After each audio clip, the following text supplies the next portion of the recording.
নমস্কাৰ বন্ধুসকল, প্ৰজ্ঞান ইউনিভাৰ্ছ চেনেলত আপোনালোকক সকলোকে স্বাগতম জনাইছোঁ। 2025 চনৰ আগষ্ট মাহৰ সিংহ ৰাশিৰ মাহেকীয়া ৰাশিফলৰ বিষয়ে আলোচনা কৰিম। এই মাহতে আপোনালোকৰ জীৱনলৈ উৎসাহ, নতুন আৰম্ভণি আৰু ইতিবাচক পৰিৱৰ্তন আনিব। কেৰিয়াৰেই হওক, প্ৰেমৰ সম্পৰ্কই হওক, স্বাস্থ্য আৰু বিত্তই হওক, প্ৰতিটো ক্ষেত্ৰত বিশেষ কিবা নহয় কিবা এটা দেখা যাব। কাৰণ সূৰ্যদেৱে আপোনাৰ ৰাশিত প্ৰৱেশ কৰিবলৈ গৈ আছে। গতিকে পলম নকৰি আহকচোন ভিডিঅ'টো আৰম্ভ কৰোঁ। প্ৰিয় দৰ্শক, সূৰ্য সিংহ ৰাশিৰ শাসক গ্ৰহ আৰু যেতিয়া ই নিজৰ ৰাশিত প্ৰৱেশ কৰে তেতিয়া ইয়াৰ প্ৰভাৱ অত্যন্ত তীব্ৰ, শক্তিশালী আৰু নিৰ্ণায়ক হয়। এই গোচৰত সিংহ ৰাশিৰ স্থানীয় জাতক জাতিকাসকলৰ ওপৰত গভীৰ প্ৰভাৱ পেলায়। সেয়া কেৰিয়াৰেই হওক, পৰিয়ালেই হওক, সন্মানেই হওক, আত্মবিশ্বাসেই হওক বা স্বাস্থ্যই হওক। 2025 চনৰ আগষ্ট মাহত 17 আগষ্টত সূৰ্যই কৰ্কট ৰাশিৰ পৰা সিংহ ৰাশিলৈ গোচৰ কৰিব। এনেতে এই মাহৰ ভিতৰত সিংহ ৰাশিৰ স্থানীয় জাতক জাতিকাই প্ৰত্যক্ষভাৱে বিশ্ব ব্ৰহ্মাণ্ডৰ শক্তি লাভ কৰিবলৈ গৈ আছে।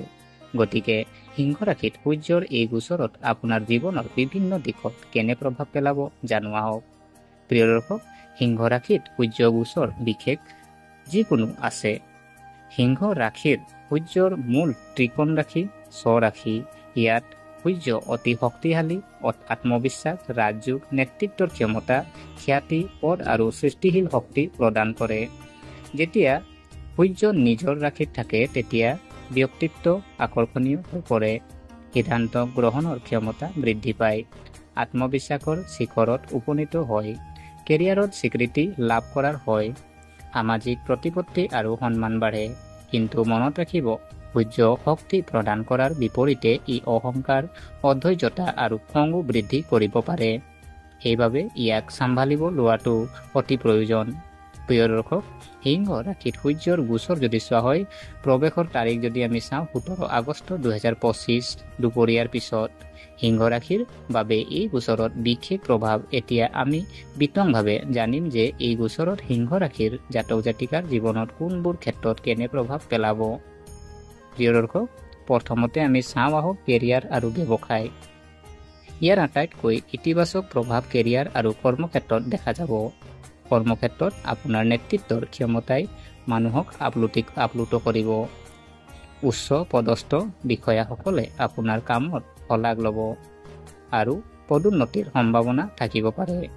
প্ৰশাসন, ৰাজনীতি, সেনা, পুলিচ, বেংকিং, শিক্ষা বা চৰকাৰী খণ্ডৰ লগত যিসকল জড়িত আছে তেখেতসকলে বিশেষ সফলতা লাভ কৰিব পাৰে। নিজৰ ক্ষেত্ৰখনত নতুন দায়িত্ব লওক আৰু নেতৃত্বৰ দক্ষতা দেখুৱাওক। ব্যৱসায়ী যিসকল জাতক জাতিকা আছে তেখেতসকলৰ বাবে এই সময়ত নতুন নতুন প্ৰকল্প আৰম্ভ কৰাৰ সময়। বুদ্ধিমান ৰূপে বিনিয়োগ কৰক, ভাগ্যই আপোনাৰ অনুকূল হ'ব। ইগো, সংঘৰ্ষ, অংশীদাৰিত্ব আহিবলৈ নিদিব। আপুনি অত্যধিক আত্মবিশ্বাসে আপোনাক দলৰ পৰা পৃথক কৰিব পাৰে। ইগো এৰাই চলিব। আৰ্থিক অৱস্থা যদি চোৱা হয়, এই গোচৰত আৰ্থিকভাৱে লাভজনক। কিছু আবদ্ধ হৈ থকা ধন উদ্ধাৰ কৰিব পাৰি। চৰকাৰী আঁচনি বা সম্পত্তি সম্পৰ্কীয় বিষয়ত লাভৰ সম্ভাৱনা আছে। প্ৰিয় দৰ্শক, আপোনাৰ কামৰ পৰা উপাৰ্জন বৃদ্ধি পাব। বিনিয়োগ সম্পৰ্কীয় যদি চোৱা হয়, টিপছ কিছুমান: ষ্টক মাৰ্কেট, মিউচুৱেল ফাণ্ড বা সোণত কৰা বিনিয়োগ লাভজনক হ'ব। ঘৰৰ খৰচ বাঢ়িব পাৰে, বাজেট বনাওক। প্ৰিয় দৰ্শক, ইয়াৰ পিছত যদি পাৰিবাৰিক আৰু সামাজিক জীৱন যদি চোৱা হয়, এই গোচৰতে পাৰিবাৰিক জীৱনত মিশ্ৰিত প্ৰভাৱ পেলাব। আপোনাৰ সুনাম আৰু সিদ্ধান্ত পৰিয়ালত গ্ৰহণ কৰা হ'ব। বয়োজ্যেষ্ঠ সকলৰ আশীৰ্বাদত কাম কৰা হ'ব। শিশুৰ ফালৰ পৰা সন্তোষজনক খবৰ লাভ কৰিব পাৰি। কিন্তু কথা বতৰা আৰু আচৰণত তিক্ততা আনিব নালাগে, নহ'লে সম্পৰ্কবোৰ টেঙা হ'ব পাৰে। পত্নীৰ লগত মতানৈক্য হ'ব পাৰে, ধৈৰ্য ধৰিব। প্ৰিয় দৰ্শক, ইয়াৰ পিছত যদি চোৱা হয় প্ৰেম আৰু বিবাহিত জীৱন। সূৰ্যৰ প্ৰভাৱৰ বাবে প্ৰেম জীৱনত কিছু উত্তেজনাৰ সৃষ্টি হ'ব পাৰে। ইগো আৰু জেদিতাই সম্পৰ্ক নষ্ট কৰিব পাৰে। অবিবাহিত জাতক জাতিকাৰ বাবে এইটোৱেই কাৰোবাৰ প্ৰতি আকৰ্ষণৰ সময়, কিন্তু সম্পৰ্কৰ গভীৰতা পৰীক্ষা কৰিবলৈ সময় উলিয়াওক। বিবাহিত জাতক জাতিকাই পত্নীৰ অনুভৱক সন্মান কৰিব লাগে। আপুনি পাৰিলে কম কথা কওক, বেছি বুজিব। আপোনাৰ সংগীক ঠাই দিয়ক। প্ৰিয় দৰ্শক, ইয়াৰ পিছত আমি যদি শিক্ষা আৰু প্ৰতিযোগিতামূলক যদি আমি চোৱা হয়, এই সময় ছাত্ৰ ছাত্ৰীৰ বাবে অতি শুভ হ'ব। আত্মবিশ্বাস আৰু ইচ্ছা শক্তি বাঢ়িব। প্ৰতিযোগিতামূলক পৰীক্ষাৰ বাবে প্ৰস্তুতি চলোৱা ছাত্ৰ ছাত্ৰী সফল হোৱাৰ সম্ভাৱনা। যিসকলে প্ৰশাসনিক সেৱা বা UPSCৰ দৰে কঠিন পৰীক্ষাৰ বাবে প্ৰস্তুতি চলাইছে তেওঁলোকৰ বাবে এই সময় নিৰ্ণায়ক হ'ব পাৰে। আপুনি মনোনিৱেশ কৰি থাকক, নিজৰ লক্ষ্য স্পষ্টকৈ চিনাক্ত কৰক। স্বাস্থ্য যদি চোৱা হয়, সিংহ ৰাশিত সূৰ্য গোচৰতে শৰীৰক শক্তি প্ৰদান কৰে, কিন্তু সূৰ্যৰ ওপৰত শুভ প্ৰভাৱ পৰে, তেন্তে ই স্বাস্থ্যৰ বাবে সতৰ্কবাণী হ'ব পাৰে। মূৰৰ বিষ, চকুৰ সমস্যা, উচ্চ ৰক্তচাপ আদি সমস্যা হ'ব পাৰে। টোপনিৰ অভাৱ আৰু মানসিক চাপ অনুভৱ কৰিব পাৰি। দৈনিক কৰক সূৰ্য নমস্কাৰ। কামৰ পাত্ৰত পানী খাব লাগে। দেওবাৰে সূৰ্যক মিঠা পানী আগবঢ়াওক। সূৰ্যৰ গোচৰৰ উপকাৰী কাম। এই গোচৰৰ সময়ত আপুনি নিম্নলিখিত লিখিত কামসমূহ আৰম্ভ কৰিব পাৰে। প্ৰিয় দৰ্শক, কৰ্মৰ পৰিস্থিতি যদি চোৱা হয়, নতুন চাকৰিৰ বাবে আবেদন শুভ হ'ব। চৰকাৰী কাম বা সাক্ষাৎকাৰ লাভজনক। সম্পত্তি কিনা উপযুক্ত সময়, কিন্তু বিবাহৰ প্ৰস্তাৱ পিছুৱাই দিয়া ভাল। বিদেশ ভ্ৰমণৰ পৰিকল্পনা, ইতিবাচক যোগাসন। আদালতৰ গোচৰ সফলতা লাভ কৰিব পাৰি। প্ৰিয় দৰ্শক, আপোনাৰ যদি জ্যোতিষৰ প্ৰতিকাৰ কিছু যদি আমি চাওঁ, সিংহ ৰাশিৰ জাতক জাতিকাৰ বাবে সূৰ্য গোচৰত কি কৰিব? দেওবাৰে ৰঙা ফুল আৰু এচিকুট ৰুলি দি সূৰ্যৰ দেৱক পানী আগবঢ়াওক। দৈনিক আদিত্য হৃদয় স্তোত্ৰ বা গায়ত্ৰী মন্ত্ৰ আবৃত্তি কৰক।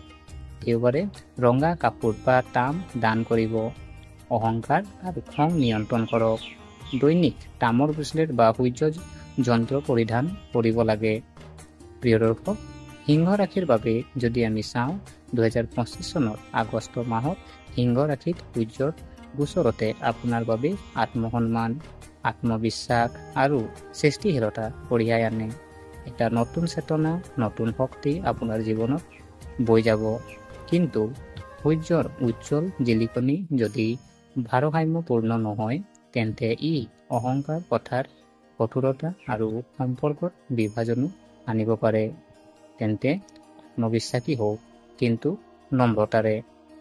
নেতৃত্ব দিয়ক, কিন্তু সকলোকে লগত লৈ যাওক। নিজকে উজ্জ্বল কৰক, কিন্তু আনৰ পোহৰকো গ্ৰহণ কৰক। যেতিয়া সূৰ্য সিংহ ৰাশিত থাকে, তেতিয়া আপোনাৰ উজ্জ্বল ওলাই অহা ডাঙৰ কাম এটা কৰাৰ সময়। আত্মাক চিনি পোৱাজনে প্ৰকৃত সিংহ ৰাশি।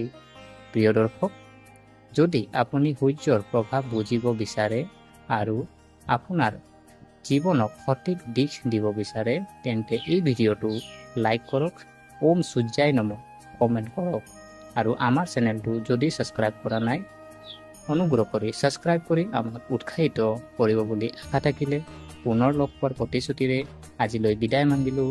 ধন্যবাদ।